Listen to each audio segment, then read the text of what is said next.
my gosh, welcome back. That was Train's hit song, Drops of Jupiter, one of the biggest, most recognizable singles of our time. They've been belting out the hits since 1994, and here to talk about that journey, please welcome their lead singer, Pat Monahan. Hi, guys. Yes. Okay, so have you ever wondered, because you guys kicked off your career like with a big bang, right? So have you ever wondered how different your career would be if your breakout hit was just some fluke and not a meaningful hit like Drops of Jupiter? Or Meet Virginia. Sorry.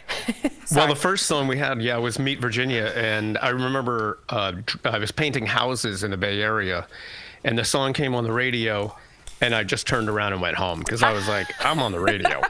And I didn't realize that I was like 2 years away from being able to pay my bills, so I had to go back and paint the lady's house the next day. The worst is that walk back. But with Drops of Jupiter, though, that was that took us around the world. I don't know what it would be like without that song. I think I would give it back. I lost my mother that year, so that's why the song was written. So I'd give the song back if I could still call my mom. But it was a great gift that she gave me. Oh, I'm so sorry to hear that. Wow. But a lot of us can relate. Absolutely. Also, I just want to say, I always thought I was Virginia and we were going to meet, so just want to say, hey, we're not, but it's okay. You are. Thanks. Oh, man, that was big for me to say to you. Awesome. You've won 2 Grammys during your career. What did you do after you won your first Grammy for Drops of Jupiter?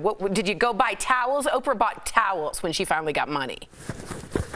I don't know. I mean, that wasn't money to me. That was that maybe I fit in somehow because, I've been looking for a place to fit in my whole life, and still even now, like with AM Gold, the new album, like where do I fit? Like how does somebody who's been doing this for 25 years be on the radio? But that just made me feel like maybe I belonged here. That's all. I never felt that, so thank you. All right, let's get to AM Gold. We're going to get rid of Tori right now. AM Gold is your first original album in 5 years. What was it like writing and recording new music during the pandemic? Did that actually help you guys? Well, it started out terrible because, we had to write over Zoom and whatever else we could figure out how to do. And so for the first 6 months, I was like, I'm not doing it. And then when I finally got the hang of it, I realized that maybe this could be the best way possible.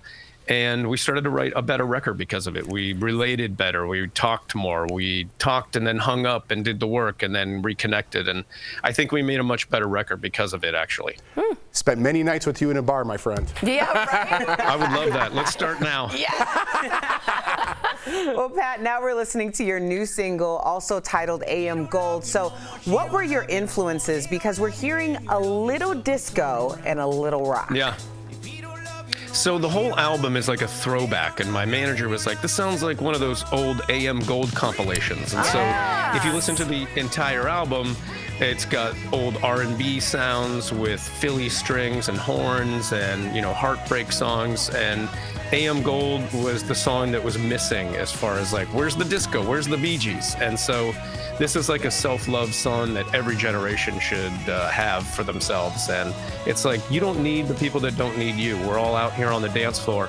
We're in the bar. Let's just come and hang out with us. Yeah, well, I love it. And I also love that microphone. I'm going to get the tea on that after. Man, that's so sexy. It's sexy. It's not even on. It just makes me look really like I know what I'm doing. It's on. I know a mic sound with a little kiss of reverb when I hear it. Pat, it's interesting because on the weekend I partake in some fun, and you're on my playlist all the time.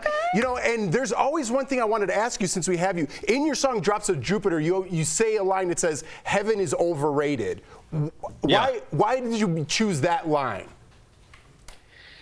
Well, like I said, my mother had passed, and she came to me in a dream and was like, I can do all these things now, including swim through the planets and come back with drops of Jupiter in my hair. But I'd rather be there with you. Like, heaven is overrated. Oh like, this, you should really pay attention to your life because this is important. I got to tell you, you got me choked up with that, and I always pause when I'm singing your song out loud on my patio, and you just gave me a totally different meaning for that, Pat. So, bless you, I got to tell you though, when the song came out, people thought that I was saying Van Halen is overrated. So I was getting hate mail like crazy. You're like, I'm not talking about Van Halen. and he wraps it up with a joke. Yeah. I love him. Pat, you have us all teary-eyed over here. Thank you so much for chatting with us, and to our viewers, thank you guys. You can pre-order your copy of AM Gold out May 20th, and don't forget to buy your ticket, by the way, for Train's AM Gold Tour, which is kicking off this summer at SaveMeSanFrancisco.com. He'll be at Red Rocks. Thank you so much, Pat. We'll be right back. Thank you. We're going to keep Tori away from that concert.